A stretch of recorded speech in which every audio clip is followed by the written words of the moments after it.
Now, I think for me, real quick, Yes, man, finding or I think it's maintaining. equally like finding is hard, and then maintaining. But I would have to lean more towards maintaining because Mhm.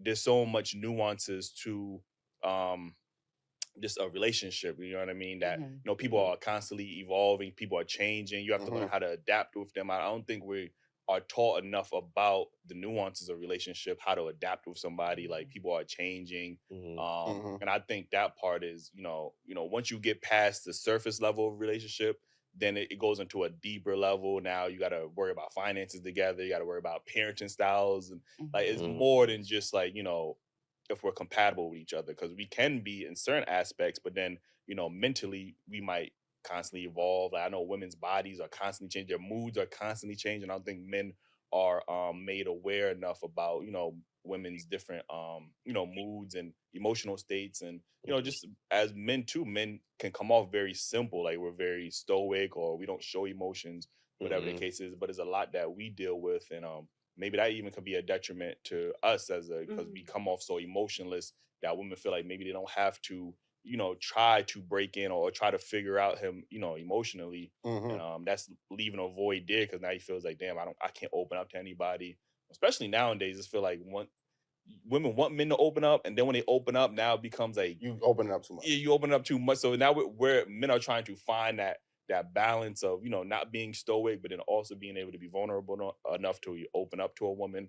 And Mhm. that's a hard task for men to do, because that when you do open up to a woman, I think we all been there, and Hmm. that woman has used it against you. It's Mm. tough, like, you know what I Yeah, mean? that So is true. I would say both of them is equal, man, but I would have to lean more towards maintaining a relationship. All right, so he brought up something about uh, people changing. I mean, I think we can all agree that when you first enter a relationship, 2 months later, it's slightly a little different, right?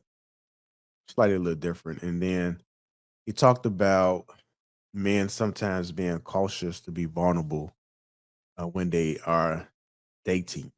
Do you think that is an issue, King Talk, as far as men being caught in between whether they should be stoic or be vulnerable with women?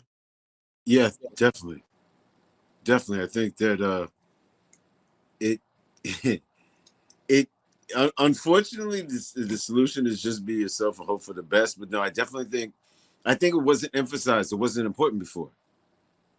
So of course, if it's something that's more important now, you're kind of still in the rookie stages of figuring it out. You know what I mean? Like before, provide and protect was really about the ability to earn, you know, bring home the groceries or you giving her the bread to get the groceries, but regardless, making sure there was food on the table. And a lot of those things didn't require you being open and sharing your anxieties, angst, or whatever's qualms are going on with you, right? So I think a lot of people are in the rookie season of figuring out how to do it. All right, what about you, Hank? Do you think guys are caught in between, whether to be stoic or whether to be vulnerable when it comes to in the early dating stage? No, I think you definitely have to be stoic. You need to make sure you do a lot more listening than talking in the situation, because as a man, you're taking a bigger chance than the woman is. You have way more to lose in the situation than the woman, because the woman gets the benefit of the doubt of a lot of the situation. So as a man, you making the final decision, just like you got to take the wins, you also got to take the losses. So you're gonna be at fault. Now, if you're not willing to accept all that, man, you want to definitely make sure you pay real close attention. And you can't do that when you're opening your mouth and you're talking too much. Allow that woman to share, express, tell on herself, confess, whatever you want to call it. Allow that stuff to happen so you can pay attention and hear what she says, whether they're good or bad. And then you just need to move accordingly. You know what I'm saying? Whether you disagree with what she's saying or whether you agree with everything she's saying, you just need to make sure you pay close attention. Don't allow a lot of distractions to be going on around y'all in order for that to happen. Though that's another thing, fellas. You got to make sure you on point with, because when you have too many distractions, then she gets a little discombobulated, then she's not focused, then you no telling what you're going to get. Make sure it's not a lot of alcohol involved in the interrogation period. You know what I'm saying? So she could be coherent and know what she's talking about. Because, you know, when you get a little liquor in the system,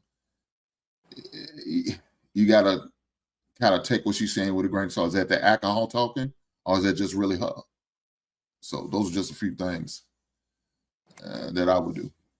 Another reason why I say maintaining is because it's not about you anymore. It's about you and that person. And so if you are a selfish individual, now you have to consider that other person and their feelings, and which may alter how you respond to things. Or now you have to have a little bit more patience, but now you have to just be involved with somebody, and you don't have control over anything at that point. You could, with the proper communication. If you guys have excellent communication, then you can still get a lot of the things that you want and a lot of the outcomes that you would like to happen. But it takes a lot of work in order to be able to maintain a relationship. And I don't even think people know how to maintain relationships out of the relationship, not out of relationships, but out of being like romantic. Like some people don't even know how to deal with other men or deal with other women or deal with coworkers, even dealing with their family. Like they struggle just relationships in general. And I think that's something that you should pay attention to. It's like how do they treat the people that's around them? Because it can kind of give you an idea of what type of person you may be getting involved with. If they're distant, it could be a possibility that they may be distant with you, or if they don't have a good relationship with their mothers or their fathers or their siblings, then it kind of can give you an idea because somebody has to be reasonable.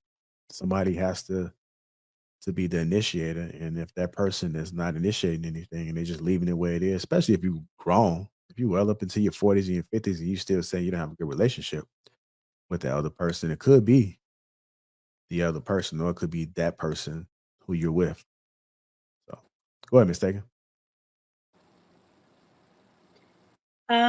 Initially, I was gonna say I think it's much harder to maintain a relationship until I heard the other guy's perspective of saying, is it that the relationship is harder to maintain because you didn't choose the right person to begin with, right?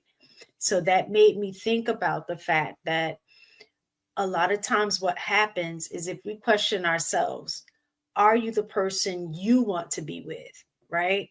So a Mm. lot of times we'll have like all of these requirements. Like I think you had asked Brittany, what is she looking for, right? And she named all of the things that she was looking for me, and was like, and I could go on, right? But I think a lot of times we have the ideal person of who we're looking for, what we want, that is so specific that it makes it more difficult to find that person. And then on top of that, all of the things that we say that we want in a person, we don't necessarily exhibit those same qualities that we're looking for. So you want somebody to be patient, but you may not be patient. And that's because you're looking for a person to fulfill a void or a lack on your end. So I know I might not be patient, but I need somebody to be patient with me, or I know, I want somebody to make six figures and you don't even make six figures. I want somebody that, that knows how to communicate, but you don't communicate effectively. So I think that those are the things that make it harder to, if you don't find the right person, if you're not exhibiting those qualities that you say that you want and need, that's going to make it harder to choose the right person, and then makes it extra harder to go ahead and maintain the relationship. So I think they overlap. I think they play on each other, but after hearing his perspective on it, I think it might be harder to find the person because you're not the person that you're looking for. You're not even the person that you're looking for.